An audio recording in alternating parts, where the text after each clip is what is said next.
Now imagine this, you attend a film screening of a documentary or are an activist who chalked slogans for your cause on the sidewalk. Or maybe you're involved in anti-war, environmental, or peace activism. You organize or go to some protests.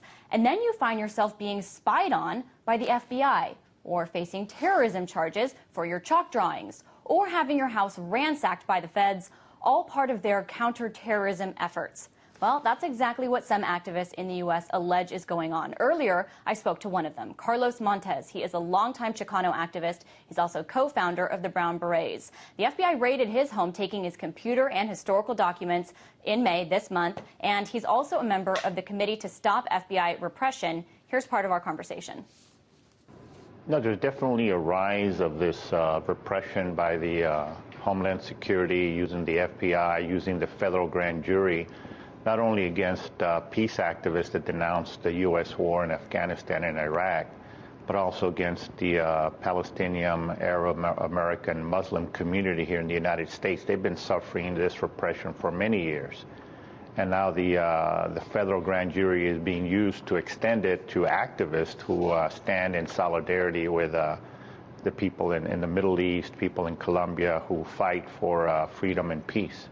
Mm-hmm. Do you think that, you mentioned Department of Homeland Security, that of course was created in the wake of 9/11. There's been a lot of counterterrorism bureaucracy built up in the post 9/11 United States, apparatus. Why do you think they're being retargeted now? Do you think it's to justify this kind of money being spent?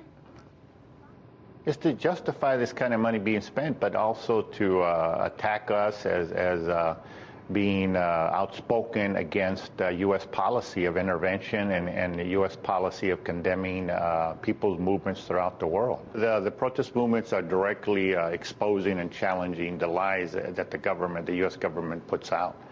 In the 2006, we had millions of people marching in the street demanding legalization and end to the raids. 2007, we were attacked by the LAPD. We were repressed. So even though we continue to protest May 1st of every year, we continue to protest on the anniversary of the invasion of Iraq. We may not have 1 million people marching in the street, but there's still hundreds of thousands that continue to challenge that policy. Your activism spans a long time, and this is something that you've faced at different time periods in your life.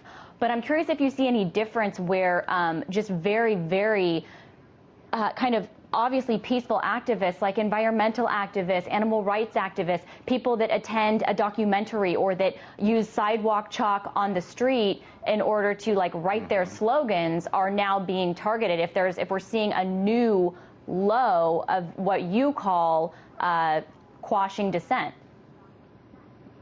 No, absolutely. This new widespread attack against peace activists, environmental activists, immigrant rights activists, it's a new wave of attack by the federal government using the grand juries and the FBI to squash dissent. It's a war against dissent.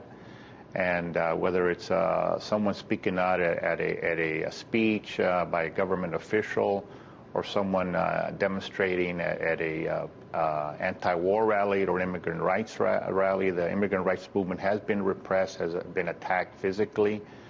And, there's a rise in deportations of immigrants in this country.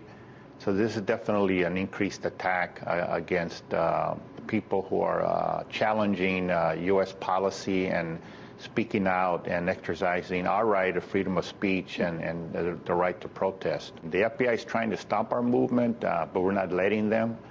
We have national mobilizations. We formed a committee against FBI repression. All right. And we've had demonstrations. So they're trying to stop us, but we're not going to let them do it. That was Carlos Montes, co-founder of the Brown Berets Chicano movement.